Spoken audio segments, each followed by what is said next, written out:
This video is sponsored by Kamikoto. Amazon's The Lord of the Rings of Power, is soon upon us. And if there is one thing we all thought we knew about it, it was that it would be all about current year sensibilities and modern day politics. One could certainly be forgiven for thinking that based on what the paid influencers posing as superfans said about the previews they saw. But, as it turns out, we must have been wrong, because the showrunners have now come out and said that the Rings of Power is not about current year politics at all. Instead, like Tolkien, they are making something timeless. So could we, the naysayers, have been wrong this whole time? Or are the showrunners merely gaslighting the audience? We shall see, for in this editorial I will begin with going through what the showrunners said, why it makes no sense and they are absolutely gaslighting you, and finally, why they would lie like this, because that is what they're doing. Part of it no doubt has to do with the frequent audience criticism of how bland and generic everything looks compared to the Peter Jackson version. From the scenery to the armor to the swords and daggers, and in your cutting tools, you want authenticity. That brings us neatly to this video sponsor, Kamikoto. Kamikoto makes authentic Japanese steel knives using traditional techniques from Japan. Kamikoto builds on the legacy of over 800 years of Japanese metallurgy expertise in creating the steel to make the knives, which in turn have been meticulously handcrafted using traditional techniques that date back to Japan's Edo period. As I discovered for myself when trying them out, this results in kitchen knives which are perfect for the purpose they have been designed for. Whether it be something simple as cutting vegetables, something more challenging like filleting fine Norwegian salmon, or cutting the toughest of meats. Showcasing their traditional Japanese legacy, each knife comes in a highly decorative heavy-duty ashwood box, which not only ensures the knives are stored safely, they make for some great gifts. Kamikoto's product range features a vast array of Japanese steel kitchen knives which will cover any need, and all blades and handles have a satin finish for a subtle yet stunning luster. Kamikoto has several special offers going on right now, but since they're sponsoring this video, we of course have an even better deal for you. If you visit our landing page, kamikoto.com/midnight50, which you'll also find linked to in the description, and then use our code MIDNIGHT50 when ordering, you'll get an additional $50 off any purchase, including on top of any other special offer. So head on over to kamikoto.com/midnight50, type in our code MIDNIGHT50 upon checkout, and order your authentic Japanese steel kitchen knives today. With that, let's get back to what the showrunners of the Rings of Power are trying to say.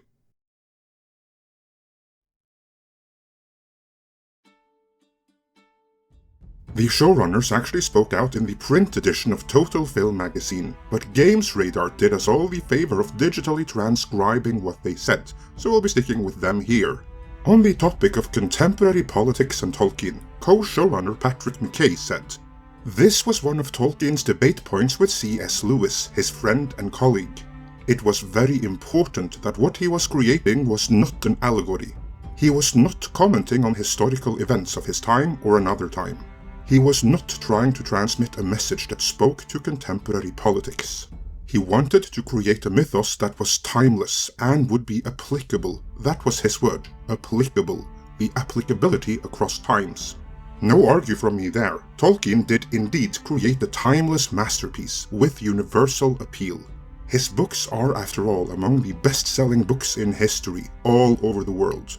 So there is obviously something applicable across time and border and cultures within them."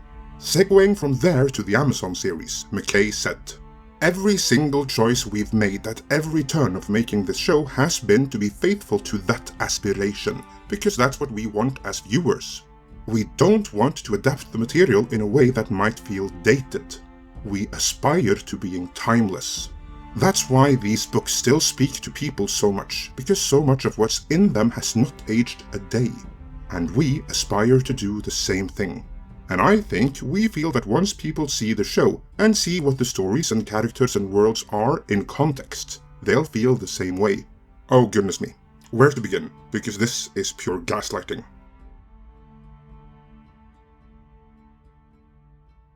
To paraphrase, McKay said that Tolkien was not trying to transmit a message that spoke to contemporary politics. Instead, he wanted to create a mythos that was timeless. And with the Amazon series, they were aspiring to do the same. As such, they did not want to adapt the material in a way that might feel dated. Yet, that is exactly what they have done.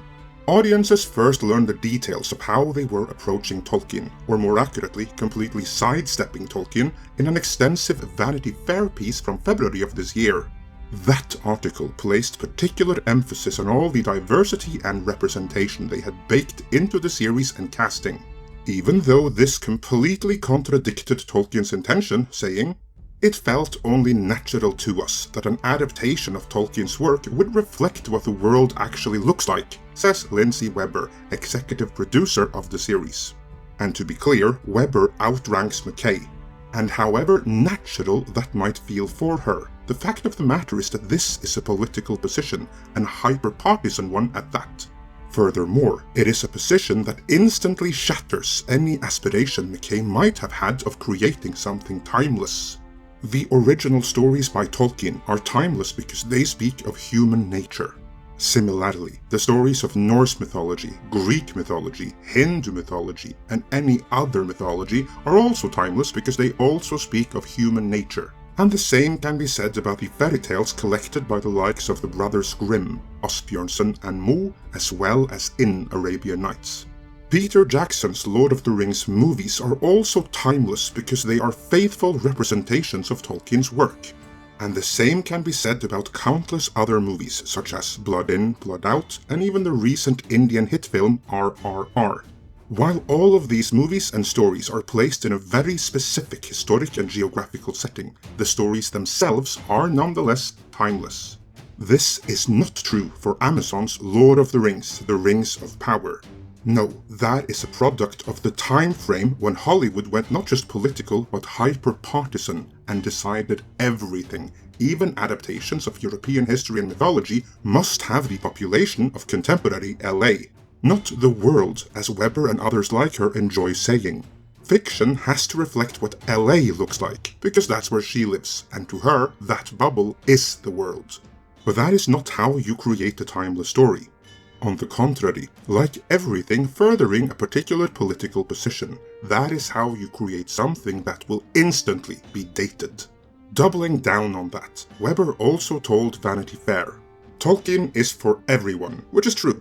But then she also said, "His stories are about his fictional races doing their best work when they leave the isolation of their own cultures and come together." That's a somewhat subversive take on what Tolkien is about right there, and there are plenty more examples of other statements like that in the numerous interviews given since.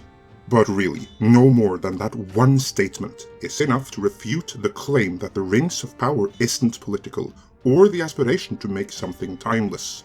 So why would they even try to deceive audiences this way?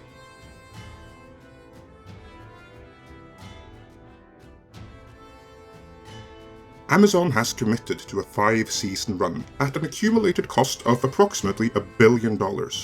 Put to the extreme just to make the point. It doesn't matter if the series has 0 viewers. It will still go on for 5 seasons because that is part of the contract.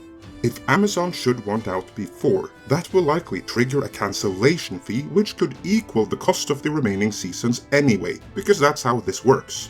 Case in point, that's why Netflix bailed on Star Trek Discovery after 3 seasons, despite by all accounts having lost money on it since day 1. That's also why Star Trek Picard will get 3 seasons and no more on Amazon. Because with Star Trek, 3 seasons was the contracted minimum. With the Rings of Power, that same number is 5. Amazon were happy to sign on for that, because they were certain they had a hit on their hands when they did. But now, after every trailer being ratioed to oblivion, and every piece of marketing being ridiculed, they might not be so sure about that anymore. Of course, Amazon has enough money that they can write off $1 billion on a failed Lord of the Rings series without breaking a sweat. But it would be so much sweeter if it actually had some people watching. That's what statements like these are about. A last-ditch effort to deceive the fans into thinking the series is something it's not, so more will give it a chance. Will you?